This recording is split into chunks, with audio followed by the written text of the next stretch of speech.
Buhay na naman ang paniniwala ng mga Pinoy sa mga lucky charm tuwing bagong taon at sa paparating na Year of the Wooden Snake. Pero may komento riyan ang Simbahang Katolika. Nakatutok si Katrina Son.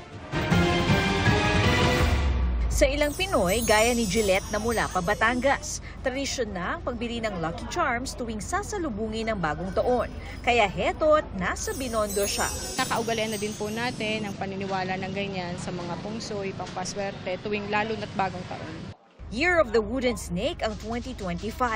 Ano naman kaya ang Lucky Charm para rito?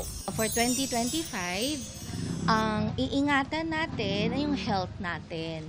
Because the illness star nasa center of the house or center of the store or center ng ano.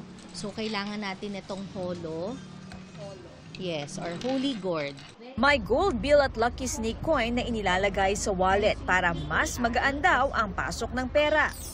At syempre, para naman sa mga naghahanap ng pag-ibig ngayong pagpasok ng bagong taon, may sagot dyan. Meron daw itong nine-tailed fox. Natutulong daw sa inyo na makahanap ng pag-ibig.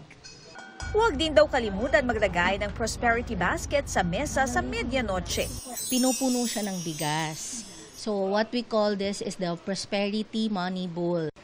So meron din kaming tinatawag na angpao na may snake na figure. We also have the turtle for longevity. Of course, the pinya para parating pumapasok ang swerte. Mabili rin ang mga red bean po na dapat daw gamitin na pamunas pagkatapos maligo sa unang araw ng taon. Pantaboy malas din daw kasi ito.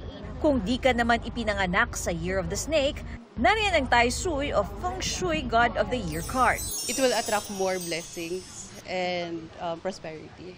Guidance sa amin. May paalala naman ang simbahan ukol sa pagbili ng mga lucky charms. Kung punto de vista ng simbahan, hindi naman natin ina-allow at ini-encourage yung pagbibili ng lucky charm.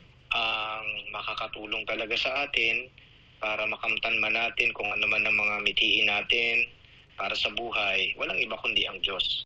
Para sa GMA Integrated News, Katrina Son, nakatutok 24 oras.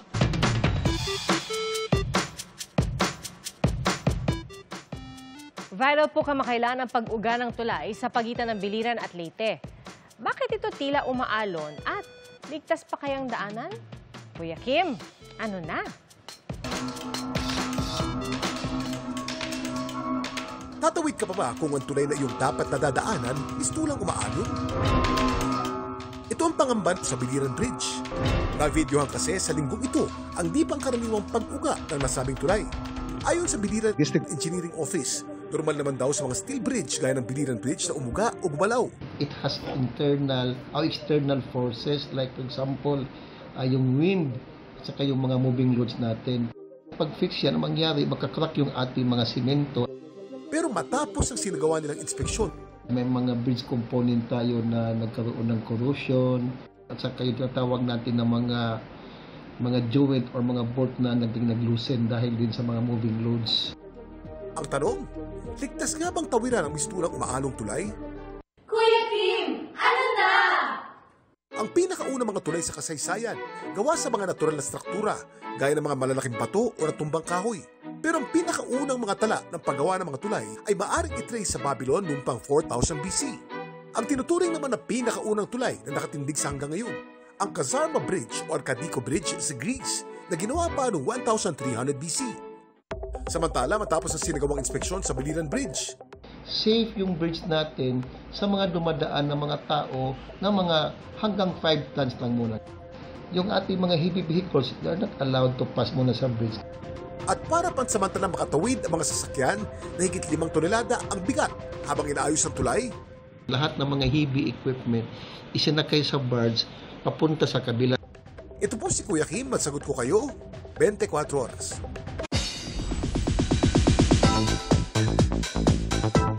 Historic ang panalo sa 50th Metro Manila Film Festival ng pelikulang Green Bones. 2 sunod na taon kasing Best Picture ang mga obra ng GMA Pictures. Yan at iba pang parangal na nakuha nito. Alamin sa aking chika. Ang una at pinakamahusay na pelikula ay Green Bones. Sa 10 pelikulang tampok sa 50th Metro Manila Film Festival, umangat ang Green Bones. To make a film, it takes blood, sweat, and tears and resources. And talagang we really risk it all because we want to tell a story. And I hope that people listen to all these wonderful, outstanding stories. Back-to-back win ito para sa GMA Pictures, lalo't Best Picture noong 2023 ang kanilang entry na Firefly.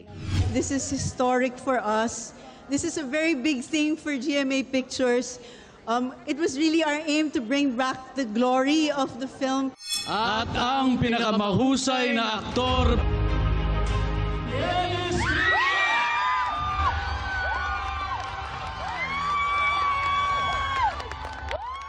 Best Actor ang bida ng Green Bones na si Dennis Trillo. Napaka-special ng gabi na to para sa proyekto namin. Hindi namin nakalain na makukuha namin to. At yung mga iba pang mga importanteng awards.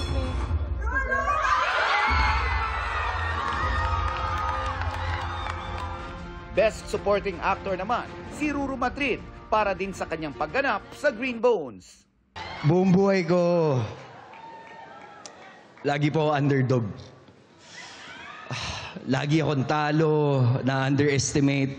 Kaya pala siya nangyayari sa akin para pag dumating yung araw na ibibigay na sa akin yung kapalit nun, katulad po nito, hindi ko po iti-take for granted lahat ng yun. Nagpasalamat si Ruru sa mga sumuporta sa kanya, kabilang ang kanyang girlfriend na si Bianca Umali.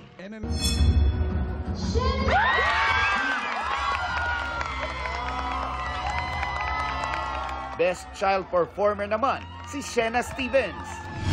Wow! Ang puso ko naggaganito na eh. Pero masaya po yung puso ko. Una po, thank you kay Papa God. I love you. At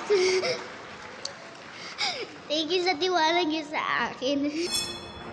Sa Green Bones din iginawad ang Best Cinematography para kay Neil Daza at Best Screenplay naman para kina National Artist Ricky Lee at Anja Atienza. Wagi namang Best Actress si Judy Ann Santos at Best Supporting Actress si Kaki Teodoro.